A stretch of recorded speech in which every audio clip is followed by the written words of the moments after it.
Hi, Dave. Hello. How's it going? Wonderful. Thank you very much. Good. Well, thanks for coming on and joining us. We'll jump right into it. What inspires you to make the music that you've done? It's so lively in Ratchet and Clank, and we listen to it as if regardless of if we're playing the game. Some of us just love to listen to it on our internal iTunes system. So tell us about where the magic comes from.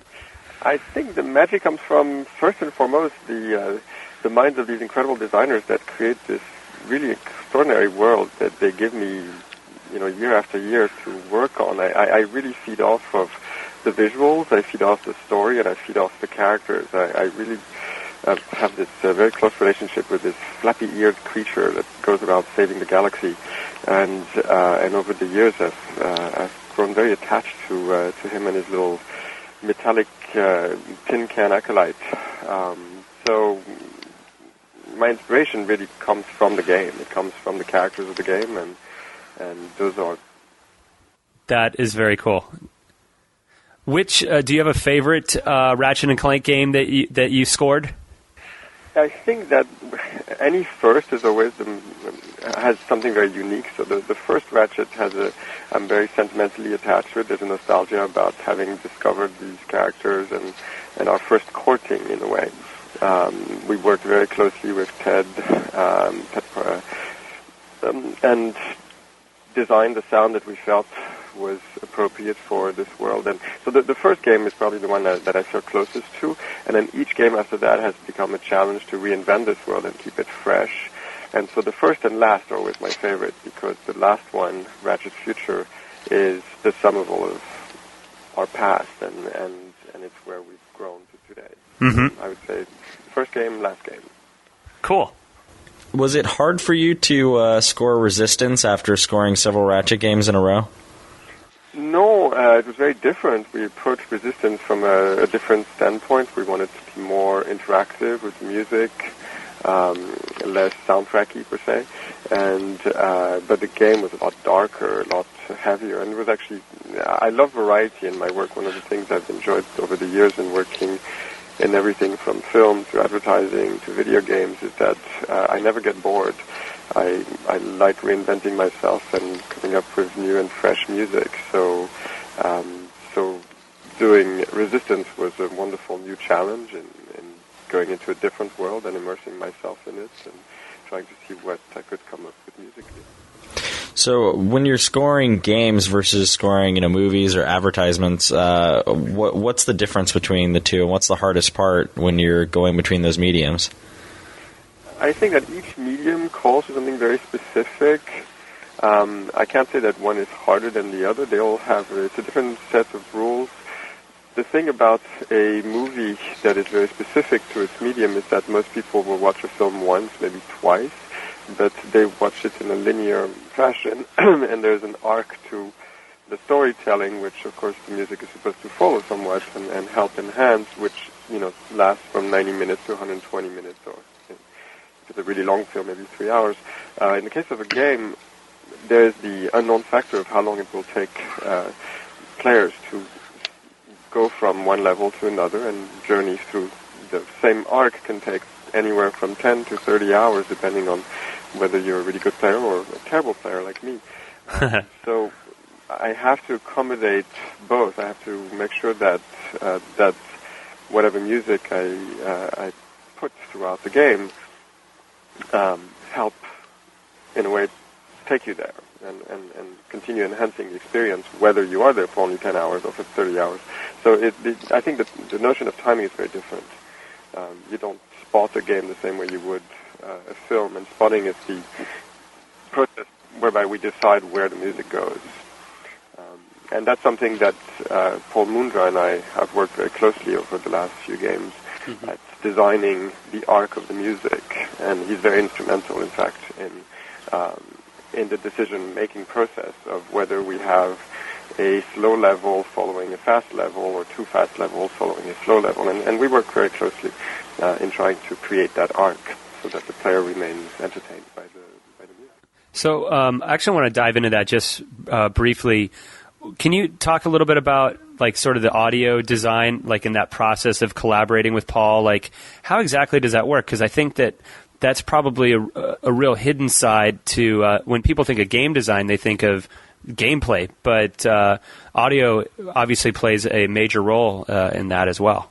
Yeah, I think audio really contributes to the immersive nature of video games, and as the graphics are becoming fancier and fancier and more three-dimensional, I think we're really becoming a very immersive medium, even somewhat more so than cinema, because the player is so instrumental in how he navigates these three-dimensional planes and fields, and I think the audio adds to that immersive quality. It's an extremely three-dimensional environment, and I think that Paul and the audio team do an extraordinary job at creating the sonic part of that. Music is not so much. I mean, though it's audio, it's not so. It gives you more of a mood and an impression. It gives you a certain the spirit of the game comes through in the music, whereas the geography of the game comes more through sound effects. And that's what I think the sound department and I try to work on, so that we are somewhat cohesive in our approach towards each of the levels. So who is your favorite film director to work with? Favorite film director to work with? I've been very lucky. I've worked with some really extraordinary people over the course of my career, and one thing that's very unique about the collaboration between a composer and a film director is that composing is probably the only art form that can't really be described verbally. It's unless you're a musician, most directors sit there and describe in metaphors what I will eventually have to turn into chord progressions and beats and all sorts of things. So certain collaborations are really, really wonderful in how we start to dance around metaphors with each other and describe them. And a good director will get some extraordinary things out of me. And I think that I've had a beautiful association with a director called Michael Robbins, with whom I did a lot of television projects, and Michael Duggan, with whom I did a long TV series called Earth 2 a few years back, through the science fiction series. Lately, I worked with an extraordinary Iranian director on a foreign film, and this was very unique because he actually came and he lived with me for the duration of the scoring process, which I'd never done before. Living with a director can be a bit of a scary thought. They can be a bit overbearing sometimes. But he had shot this really beautiful film in Iran. It had taken him years to get the permit to even get the print out of the country, and it's a pretty politically charged film that deals with the death penalty in Iran. So it was shot in a jail there. So it was pretty loaded project, and it was wonderful because he came here and he finished cutting his film in my house. We set up an edit bay upstairs for him while I was downstairs scoring. And so we worked back and forth. As he would cut the film, I would score it, and as I would score it, then he would recut the film. And that closeness and that collaboration was probably the most fantastic that I've experienced. What's the name of the film? The film is called Dame Sobet. It's called Daybreak is the English title. Daybreak. And when will it be out? I believe it is out in the festival circuits. It was received pretty well in Toronto Film Festival last year and got a lot of praise. And I think he's currently trying to find domestic distributions for it in the U.S. Very cool. So how did you get into composing, David? Well, my mother is a singer, and my father is a choreographer, and they stuck me in front of a piano when I was a very young kid, and decided that if all else failed, at least I could work in a restaurant or something and entertain the guests. So that was my entree into the music world, and over the years I expressed some interest at coming up with my own music. I came to U.S. to study jazz and big band arrangement, and my background was classical music. I've been in a conservatory for a number of years and studied composition. And over the years got more and more interested in electronic music, and now I can't say that there isn't a style that I haven't tried my hand at, some more successfully than others, but I love all kinds of music and always take a great pleasure at discovering different sides of whatever I can express musically. So what tips do you have for someone out there that maybe wants to be a composer or wants to have that kind of career in music? On the creative end, write. There's no greater lesson than doing it. I think that it's in the volume that you find gems. At least it is for me. I don't necessarily believe that you come up with your greatest work at first. I think that it's through doing it and doing it and doing it and doing it, and collaborate. The process of collaboration is wonderful because it brings about stimuli that you wouldn't otherwise find elsewhere. So go out there and collaborate with people and just keep writing. And then have a lot of patience and determination because it's a beautiful industry, but it's not necessarily the easiest to break into. But it's well worth it when you do.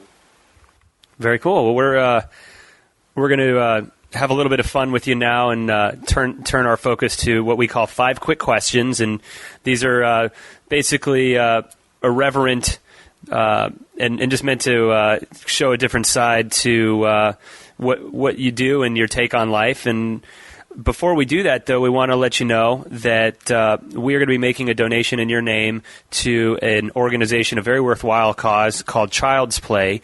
And we're going to make that donation in your name for $500 for coming on the show. We really appreciate having you. Thank you. That's wonderful, actually. So thanks again. And we'll start off with favorite band, favorite song. Oh, my God. That's a trick question, actually, because my wife is a singer, so if I answered it any other way, she would probably have my hand. Band has to be her band, of course, Renfe. She is a wonderful singer, and be the lead guitar player on her band, so of course it would have to be my favorite.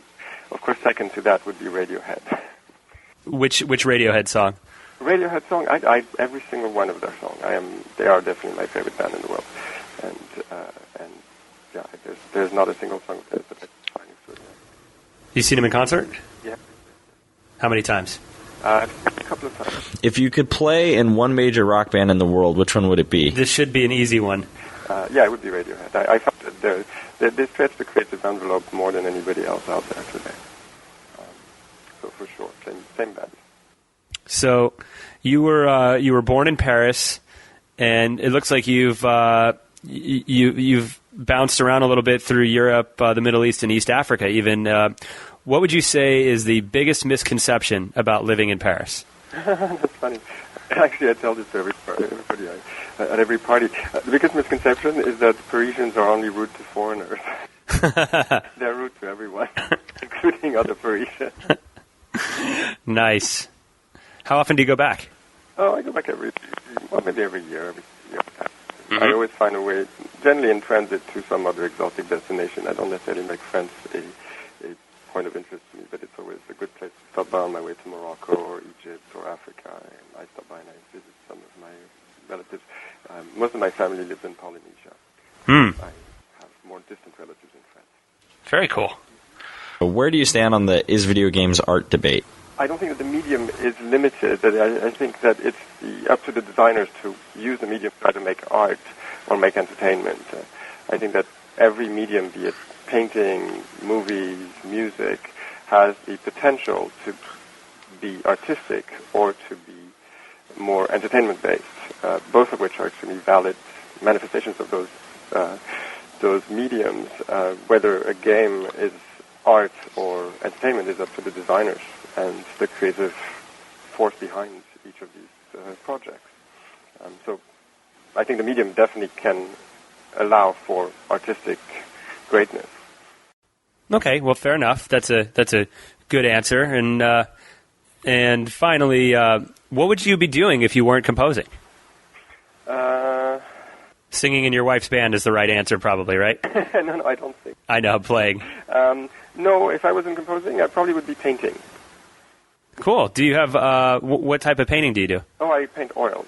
I love oils. I also write, so I would be either writing poetry or, but probably painting. I really love the medium. I find it very rewarding, and I can definitely. It's one of also the only artistic endeavors I can do while listening to music. One of the things that's regrettable about the career I picked is that I picked it because I love music, but meanwhile I can't listen to music as often as I wish because it obviously doesn't work to listen to something while I'm writing it. Well, where can we go to possibly view some of your paintings or read some of your works? Is it on your Musipolis website? No, actually, I have never published my paintings. It's one of the things I do purely for myself, and I've actually enjoyed keeping it like that. It's maybe because I sell so much of my music and so much of my main creative output is, up for review, for sale, for criticism, it's out there, it's in the world. I think I've kept my painting pretty just for myself. It's just, it's my own maybe creative therapy. Well, the moment I start to feel as though I'm going to put it out there, it might affect how I paint. Sure. Well, if the mood strikes you, I bet you'd have a loving audience with the Ratchet and Clank fan community, and we'd be more than willing to put a piece up on our website as an exclusive. Thank you. That's very kind of you. So, I do want to plug your website where people can learn more about you, and that would be at musipolis.com. It's www.musipolis.com. We'll put a link up on our podcast page, and we really appreciate you taking the time, and I know our fans have just been on us all year long to find a way to bring you on the show. So thanks for taking time to join us, and we'll look forward to working with you again soon in the future. Wonderful. I look forward to it, and thank you for the interview.